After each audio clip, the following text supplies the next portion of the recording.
বাংলাদেশের 80 থেকে 85% এক্সপোর্ট আমাদের টেক্সটাইল সেক্টর থেকে আসে। অথচ আমাদের কোনো স্বতন্ত্র টেক্সটাইল ক্যাডার নাই এবং এই টেক্সটাইল ক্যাডার যেন বাস্তবায়ন হয় সেজন্য আমরা ইনশাল্লাহ কাজ করব।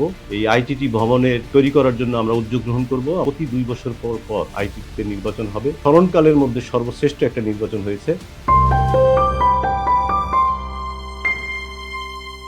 আসসালামু আলাইকুম। আমার আইটিটি পরিবারের সকল সদস্যকে আন্তরিকভাবে ধন্যবাদ জানাচ্ছি যে আইটিটির 15তম কার্যনির্বাহী পরিষদ নির্বাচনে গত 26শে জুন শুক্রবার সারা দিনব্যাপী বুটেক্স ক্যাম্পাসে উৎসবমুখর পরিবেশে একটি স্বচ্ছ, গ্রহণযোগ্য এবং অংশগ্রহণমূলক নির্বাচন অনুষ্ঠিত হয়েছে। এজন্য আমি আমার সম্মানিত ভোটারগণ, যারা টেক্সটাইল ইঞ্জিনিয়ারবৃন্দ, যারা নির্বাচনে অংশগ্রহণ করেছেন এবং আমাদেরকে টেক্সটাইল ইঞ্জিনিয়ার্স ফোরাম মনোনীত এনায়েত সুমাইল নিক্সন জিজি প্যানেলকে পূর্ণ প্যানেলে জয়লাভ করার জন্য যারা ভোট প্রদান করেছেন তাদের সবাইকে আন্তরিকভাবে ধন্যবাদ এবং কৃতজ্ঞতা প্রকাশ করছি। আপনাদের এই আস্থা এবং আমাদের প্রতি যে আপনারা বিশ্বাস রেখে আইটিটিকে সামনে এগিয়ে নেওয়ার জন্য আপনারা যে আমাদেরকে যে ভোট প্রদান করেছেন, অর্থাৎ আমাদের উপরে আস্থা রেখেছেন, এজন্য আপনাদেরকে আন্তরিকভাবে ধন্যবাদ জানাচ্ছি এবং এই আপনাদের আস্থার মর্যাদা রাখার আমরা চেষ্টা করব। আগামী দিনে আপনাদের আকাঙ্ক্ষিত আইটিটি গঠনের লক্ষ্যে আমরা ইনশাল্লাহ আমাদের এই দল যেটা গঠন করা হয়েছে সেই আইটিটির নতুন কার্যনির্বাহী পরিষদ আমরা ইনশাল্লাহ কার্যকর কিছু পদক্ষেপ গ্রহণ করব। কারণ আপনারা জানেন যে বিগত প্রায় 13 বছর যাবৎ নির্বাচন হয়নি এবং এই 13 বছর পরে সেদিন বুটেক্সে কিন্তু একটা উৎসব হয়েছে এবং সবাই খুব এনজয় করেছে। প্রতিটা ব্যাচে ব্যাচে মাঠের ভিতরে তারা বসে বসে গল্প করেছে, গান গেয়েছে, স্লোগান দিয়েছে। তো এটা খুবই, এই উৎসব কিন্তু আমরা অনেক বছর পরে পেলাম। তো আমার একটা প্রতিজ্ঞা থাকবে যে আমরা ইনশাল্লাহ প্রতি 2 বছর পর পর আইটিতে নির্বাচন হবে এবং এইরকম একটা ভোটের উৎসব হবে এবং আমাদের নির্বাচনী যে অঙ্গীকারগুলো ছিল যে আইটিটিকে গতিশীল করা এবং আইটিটিতে কার্যকর কিছু ব্যতিক্রম কিছু মানে করা টেক্সটাইল ইঞ্জিনিয়ারদের স্বার্থ সংরক্ষণের জন্য। তাদের ইন্ডাস্ট্রিতে যে বিভিন্ন ধরনের সমস্যা আছে, টেক্সটাইল ইঞ্জিনিয়ারদের হয়রানিমূলক যে ব্যবস্থা, হয়রানিমূলক যে পরিস্থিতির শিকার হয় টেক্সটাইল ইঞ্জিনিয়াররা, সেগুলোকে আমাদের আইটিটির মাধ্যমে আমরা চেষ্টা করব যতটা সম্ভব এটাকে আমরা নিয়ন্ত্রণ করার জন্য এবং আমাদের ইয়াং টেক্সটাইল ইঞ্জিনিয়ার যারা বিভিন্ন প্রতিষ্ঠান থেকে বের হবে, বিশেষ করে বুটেক্স থেকে, তাদেরকে আমরা ট্রেনিংয়ের ব্যবস্থা করে কারখানার উপযোগী করে আমরা পাঠানোর ব্যবস্থা করব। পাশাপাশি আমাদের যে মেইন দুটো কমিটমেন্ট ছিল যে আইটিটি ভবন, এই আইটিটি ভবনের তৈরি করার জন্য আমরা উদ্যোগ গ্রহণ করব। আমাদের 10 কাঠা জমি আমরা পেয়েছি রাজুক থেকে, আরও 10 কাঠার হয়তো আমরা ব্যবস্থা করতে পারবো এবং আমাদের এই মেয়াদকালীন সময়ে আমরা ইনশাল্লাহ কনস্ট্রাকশনের কাজ শুরু করে অন্তপক্ষে 2 তলা পর্যন্ত করে দিয়ে যাব। এটা আমাদের কমিটমেন্ট ছিল। তো ইনশাল্লাহ আপনাদের সকলের সহযোগিতায় আমরা এই কাজটা শুরু করব। পাশাপাশি আমাদের যে বাংলাদেশের 80 থেকে 85% এক্সপোর্ট আমাদের টেক্সটাইল সেক্টর থেকে আসে এবং এই টেক্সটাইল সেক্টরের এক্সপোর্টের সাথে পিছনে যারা জড়িত তারা টেক্সটাইল ইঞ্জিনিয়ার। অথচ আমাদের কোনো স্বতন্ত্র টেক্সটাইল ক্যাডার নাই। আমরা অনেক বছর যাবৎ আমাদের এই দাবি টেক্সটাইল ক্যাডার এবং এই টেক্সটাইল ক্যাডার যেন বাস্তবায়ন হয় সেজন্য আমরা ইনশাল্লাহ কাজ করব। কারণ আমাদের পেশাজীবী সংগঠন, আমরা যে আদর্শে বিশ্বাসী সেই আদর্শের সরকার এখন ক্ষমতায়।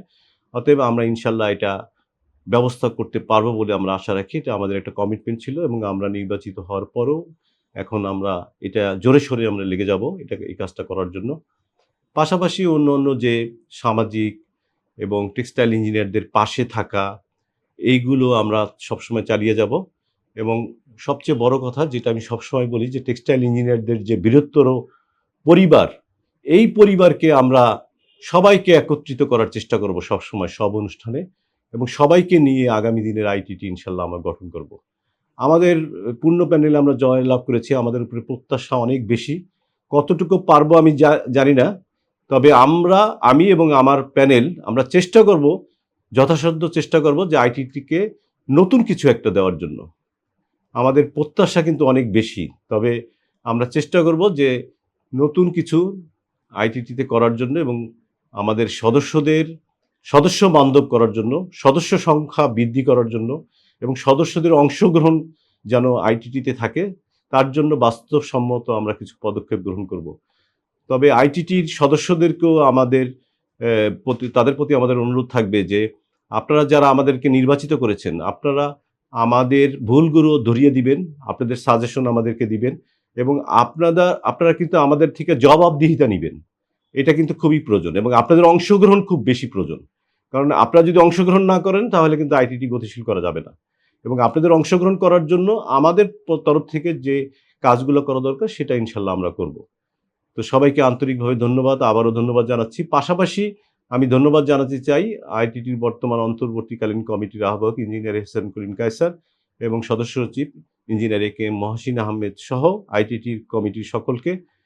এবং বর্তমান যে নির্বাচনটা হয়ে গেল সেই নির্বাচনের যে প্রধান নির্বাচন কমিশনার ভারপ্রাপ্ত যিনি ছিলেন professor doctor engineer Rasheda Begum দিনা, ভারপ্রাপ্ত প্রধান নির্বাচন কমিশনার সহ সকল নির্বাচন কমিশনারকে এবং বুটেক্সের ভিসি মহোদয় ডক্টর প্রফেসর ইঞ্জিনিয়ার জুলহাসউদ্দিন, তিনি সার্বিকভাবে সহযোগিতা করেছেন এই নির্বাচনকে নিরপেক্ষ করার জন্য।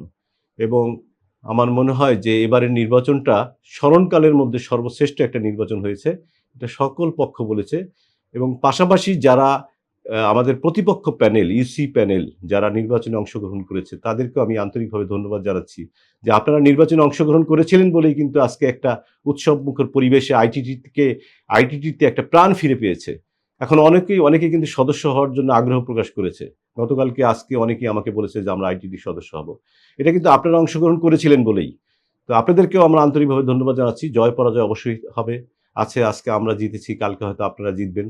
কিন্তু আইটিটিকে গতিশীল করার জন্য আমাদের সকলেরই সহযোগিতা দরকার এবং আপনারা সবাই আমাদের পাশে থাকবেন, আমরাও আপনাদের পাশে থাকব এবং আগামী দিনে সবাই মিলে আমরা সুন্দরভাবে ঐক্যবদ্ধভাবে টেক্সটাইল পরিবারের জন্য কিছু একটা করার চেষ্টা করব, যাতে আমরা ঐক্যবদ্ধভাবে থেকে টেক্সটাইল পরিবারের বৃহত্তর ঐক্য আমরা ধরে রাখবো ইনশাল্লাহ এবং আইটিটিকে নতুন একটা কিছু দেওয়ার চেষ্টা করব। তো আন্তরিকভাবে সবাইকে, আমাদের ভোটার যারা নির্বাচনে অংশগ্রহণ করেছেন তাদেরকে আবারও আন্তরিকভাবে ধন্যবাদ জানিয়ে আমি শেষ করছি। ধন্যবাদ সবাইকে।